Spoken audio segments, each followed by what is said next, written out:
Hello folks, I am the Ghost with Knife, aka Jaeger, and welcome back to more Mega Man X1. Last time, we went ahead and tackled Spark Mandrill and Storm Eagle, and we picked up the arm part from Flame Mammoth stage, some heart tanks, and the head part from Storm Eagle stage. Now, we're going to be taking on Rolling Armadillo with his weakness, Spark Mandrill. So just as some people might want to see the specs of this boss, Armored Armadillo is 6'3", weighs 510 pounds. He likes to roll around, use his rolling shield attack, and guard. So, gives you a bit of an idea of what this boss is going to do. I mean, if you can take a look at him, he's got a pretty interesting design. And without his weakness, Armored Armadillo, I thought it was Rolling Armadillo, whoops. The Armadillo boss is rather notorious in this game for being one of the more tricky bosses to do with only an X-Buster. Which, yes, there are playthroughs of this game with just X-Buster. Wow. That was planned. There are playthroughs with just an X-Buster, but his weakness is the E-Spark. Now, before we continue, some people are going to see my my sub-tanks at the bottom are empty, and that's because I actually loaded a save because I didn't... After my last 2 levels, I had to go do some stuff with my real life, as you do. And whenever you load a save, it does not save how full your sub-tanks are, which I think is ridiculous. Now we gotta run because there's an enemy behind us that if it touches us with its plow attack thing, which I'm gonna wait for just so you guys can see it. That thing right there. If that spike touches you, it's instant death. Now you can kill this enemy, or just wait for the spikes to kill it, which is also a fair and valid point, but you mostly want to race ahead of those enemies, because normally you can get some nice goodies. Ah, crap. I'm trying to fill my sub-tanks in case I need them for, not this stage, but the next one. This boss, thankfully, isn't that rough to deal with. And yeah, we're back to the bats area, filling up our sub-tanks as we did in the last episode. I think I might have shown the farming trick. So Chill Penguin stage and this stage are really good for filling up sub-tanks, just because there's a lot of enemies and they're very easy to respawn. And you might be using Rolling Armadillo to fill your sub-tanks anyways, before you get to the last castle for the last secret of the game, which we can't go over quite yet. We need to beat all of the 8 Mavericks before we do that. So we're going back down here. So we got these cool little cart things. They instantly kill things with the spikes! And I thought they instantly killed me for a second. I forgot how this game works. So we're gonna fill up our sub-tanks here. Oh! I forgot how far ahead he was. That was completely my fault. I fell forward because I forgot how far ahead he was. We're gonna go ahead and grab this, because this is like the easiest way to kill this thing.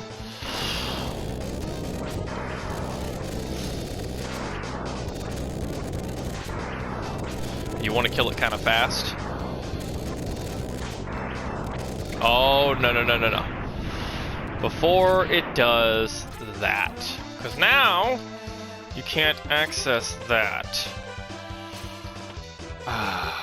Really?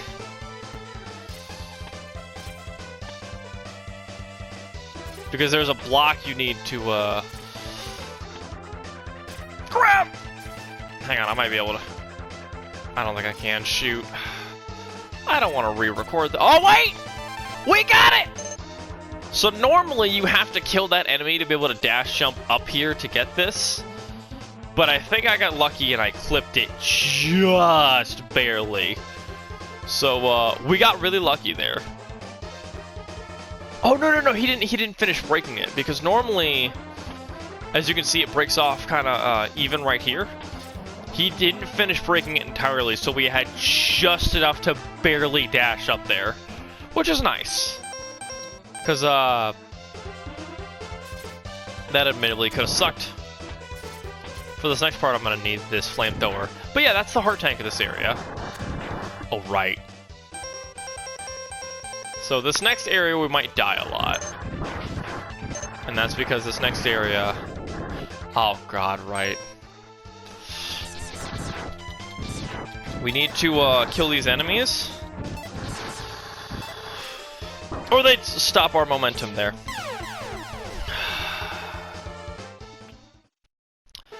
We might die a few times here. Oh, good.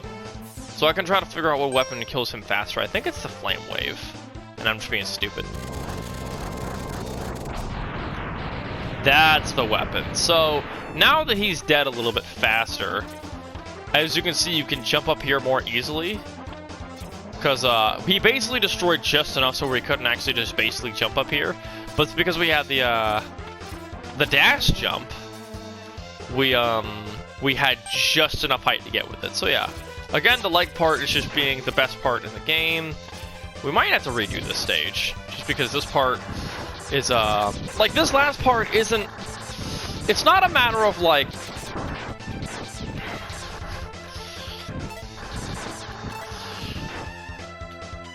damn it. Yeah, we need to die here. You'll see why in a minute. I made a mistake. So we're gonna go back through Rolling Armadillo stage. I'm gonna cut back. Okay, we're back. We're doing the pterodactyls. Oh, and we made it this time. Whoo! Okay. So, what? What?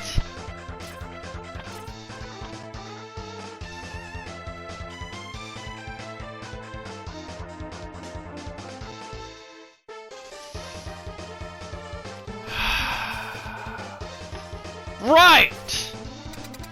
That's only an extreme. I'm sorry. You don't need to make that jump right now. You need to make that jump later. Anyways, you've seen what you have to do with that jump, so I can just cut back to doing it later. In extreme, the body part is actually up there, or another piece of armor that you need is up there. And I have completely forgotten where it is in this game. Actually, that's false. I think I know exactly where it is. It'll probably be the last thing we actually wind up getting, because that's going to be the last boss we encounter. So again, sorry. Anyways, but yeah, this is Rolling Armadillo. So we're going to try to shoot him normally, so you can see what he, like, this boss's gimmick. Normally, there we go. What he likes to do is, he likes to guard himself from your attacks, and then he hits, if you hit him with a charge attack, he does this. But if you just try to regularly shoot him, he does that. So normally this boss is pretty tricky, especially without the Mega Buster, just because it takes so much longer to kill him. But if you hit him with the Electric Spark, he loses all of his shields. He can still roll around, he just can't defend himself, which makes him kind of a cakewalk. Also, for his pattern, he'll go middle. That's basically what his pattern looks like, and it pretty much never changes. Ah! Yeah, with the Electric Spark, this boss is a cakewalk. Without it, he's pretty hard. But with the Electric Spark, he just kind of falls over and dies. Admittedly, he's probably one of my favorite bosses in this game, especially Buster only. If I do happen to rematch this boss, I might show off what it's like without the weapon, just for the fun of it. Because I can beat him, but yeah. That's the rolling shield, by the way, his weapon, which is it's literally just a little ball that we shoot forward. Pretty easy stuff. Some of you are gonna notice that I don't have sub-tanks, and you're gonna question why. Well, that's because I got fancy after I didn't get the part that I thought was here, and I went here. And this place is awful. And I died, because this level's awful. So we're going to edit that out, and we're going to go to where I should have gone, which is this boss's strength against, which, like, this boss's weakness is Armadillo's power. So we're going to go fight this boss now, and not be stupid, and fight things that I'm not quite ready for. But you'll see when we get there, because we'll have, like, 7 heart tanks when we get there. And, yeah, it'll be great. So, I'm a little flustered right now, because I was trying to be fancy, and I was like, you know, I've talked all this smack about about my abilities in Mega Man X. I'm gonna try to do something fancy and fight Sting Chameleon. And that was dumb because Sting Chameleon's a dumb boss. But now we're gonna go through Launch Octopus' stage, which is the obligatory water level. Which, fun fact about water, you can actually jump higher because it has, I think is a buoyancy is the right word? I like to say gravity because I'm stupid. But yeah, down here there's some fun things about the water. First of all, Fire Wave does nothing. Second of all, Shotgun Ice does not freeze the entire area like I thought it would originally when I first played this game. Because I was like, yeah, that'd be a nice way to cheese it. I'd use Rolling Shield, but we need that for the boss. It's incredibly important. So we're going to use this for now. And be a complete ninja and then look like an idiot. So yeah, Launch Octopus' stage is, it's kind of a gimmick stage. Because there's not a lot to it.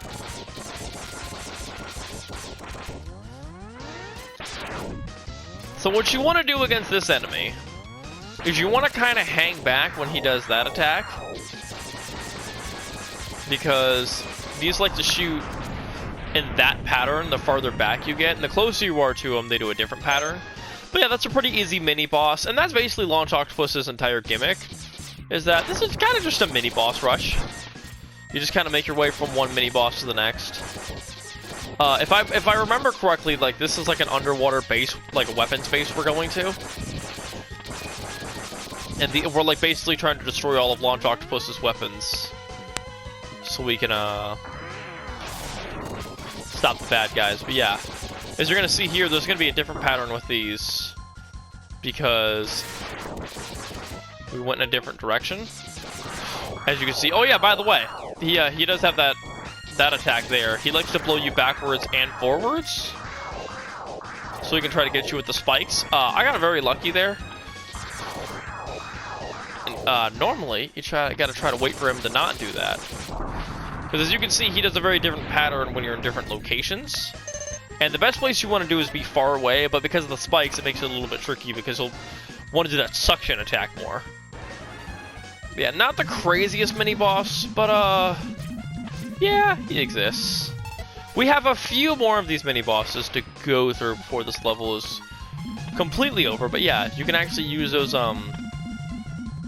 these things. They make these little whirlpools here for you, and as you saw, you can jump up them and then use them to get up here. Which this side has nothing, but that side has something important. But this side, that we're about to go to, has something we actually kind of need. Because we're gonna get on this bad boy, and you're gonna see here there's this ship that's dropping stuff at us. We're gonna hit it with Storm Tornado once. It's gonna crash, kind of like Storm Eagle's entire airship, except now we're doing a battleship. That kind of looks like a whale. And this is actually a secret in the game. If you actually jump up here, this is a secret area. Normally this entire section that he just broke down has like spikes and stuff. But if you smash it, if you destroy this, he smashes all of it. Now for this next little mini-boss, we're gonna need to pull out some tricks. Because you see we got some spikes we gotta deal with. And this is the mini-boss. It's a giant, like, sea serpent.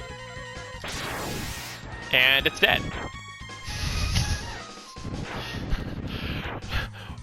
That takes a lot longer normally, I'm sorry. But yeah, the trick is you gotta hit the head and the tail for that enemy. And avoid the spikes, basically. He just goes up and down. But if you beat him, you get your heart tank.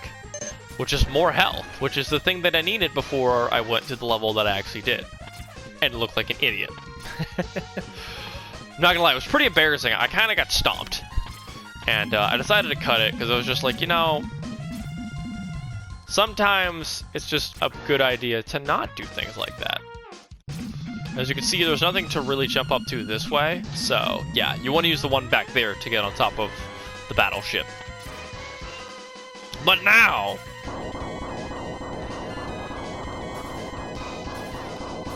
we seem to be fighting the Sea Serpent round 2! So fun fact about this enemy, you can actually ride its back, but you can't hit the tail or the head because they do damage to you. But as you saw, the Storm Tornado just kind of obliterates him. It's all about good positioning with this enemy. Boom! Because the charged up Storm Tornado absolutely obliterates this enemy. So yeah, that's the mini boss rush essentially. I think we're right at the boss now. I don't, again, like X1 is not my game. I'm just trying to get through as painlessly as I can here. Before we go in there, I want to see. Yeah, there's nothing else up here. So yeah, Launch Octopus's stage is essentially just an underwater boss rush with some spikes, because for some reason every Mega Man game loves to put spikes in the underwater levels to make your life miserable. Anyways, here's Launch Octopus. For those of you who want to know if I'm going to fight this boss without his weakness, absolutely not. This boss is one of the harder bosses in the game, even with his weakness. So he just likes to. This is just the projectiles from everywhere. So he has this big, this underwater tornado attack. His weakness is rolling shield that we get from Armadillo. But yeah, he just has a boatload of projectiles he likes to shoot at you. And he can actually block your rolling shield, which is his weakness. So you need to be kind of careful. This boss is, in my opinion, one of the harder bosses in the game. So and in my opinion, you don't want to use the rolling shield charged against him, because his rolling shield, even though it's his weakness, does not do that much damage to this boss. I might actually have to use my first sub-tank, just because this boss is a nightmare. There's a lot going on with this boss. I'm actually going to go ahead and use the sub-tank. Am I? Yeah. Just to have a little bit of attrition against this boss. Because he does quite a bit of damage, as you can see. And I've had to use a mountain of resources to try to take him down. But thankfully, we took him down before we lost all of our weapon and lost a life against this boss. But it's very easy to die against this boss. There's a lot going on. He shoots a lot of projectiles at you. It might be easier to fight him with the Buster, but I always use the shield because it takes less time to... It gives you a lot of damage compared to regular Mega Buster shots, and you need to be kind of quick against that boss. But when you beat him, you get the homing torpedo. And the homing torpedo, it's a pretty good weapon. Admittedly, most of the weapons in the X series are pretty good. Alright, so we have beaten 2 more of the 8 Mavericks today. There was a lot less backtracking in this video. There's a lot less stuff we needed to go out of our way to find. Yes, we kind of wasted our time with the end bit of Armored Armadillo stage. Why do I keep calling him Rolling Armadillo? We kind of wasted our time with that last little jump, but that jump is important to know how to do. The next time I go back through it, I'm not going to record it, just because you've seen it once. You don't really need to see it twice, but we do have to go back there later. But yeah, these 2 stages aren't the hardest. The hardest thing about Launch Octopus' stage is honestly the boss. The mini bosses are not that difficult to take on, because at this rate you should have quite a bit of weapons and at least 2 pieces of armor, if not 3. So I will say, like, if you want like an alternative, like kind of more challenging way to go, I would not start Launch Octopus. Launch Octopus is, in my opinion, one of the hardest starts to go with in this game. If you want something other than Chill Penguin and Flame Mammoth to start with, I would recommend Storm Eagle stage. You can beat that boss without the light part, and you don't really need weapons to get through that stage. If you want to be really brave, you can try Armored Armadillo stage. You can get that heart tank. It's just, you need to kill the enemy really quickly with it, which is why I like to come back with weapons. And I thought it was the Storm Tornado that I used against him, but I forgot it was Flame Mammoth's weapon, because that's just the best thing to go up against that kind of steamroller enemy. That steamroller, if you will. Okay, that was bad. Anyways, that's all the time we have for today. Next time, we'll be taking on, probably in my opinion, 2 of the most infamous stages in this game. You see, Launch Octopus, he's difficult because there's a lot going on with this fight. Armored Armadillo is hard because he spends a lot of time behind his shields if you don't have his weakness. These two levels are, in my opinion, the most challenging of the base levels in this game. The fortress of this guy, who we'll save their names for next episode, so we can have all the hype in the world for them now. And then there's this guy, and everything about this level is awful, and I hate it. I'm not a fan of this boss or his level in any way, shape, or form. And sadly, even with his weakness, this boss is an absolute jerk. But next time, we ascend the fortress and we enter the forest. And after we do these two levels, we will be going back and picking up all the extra little bits that we couldn't pick up beforehand. Oh, and for the people asking, hey, what was the stage differences for Armadillo and Octopus? Well, sadly, there are no differences that affect these guys' stages that I know about. However, this boss does affect one of the bosses we have yet to beat. So, for those of you who are wondering, all the stage changes are going to be Chill Penguin freezes Frost Mammoth's factory. Storm Eagle crashes an airship through this boss's area. And then the last change should be this boss with this boss, if my memory is correct. Anyways, that's for next time. And next time, we take on two of the most notorious enemies in Mega Man X1. Until then, thanks for tuning in, and I'll see you next time.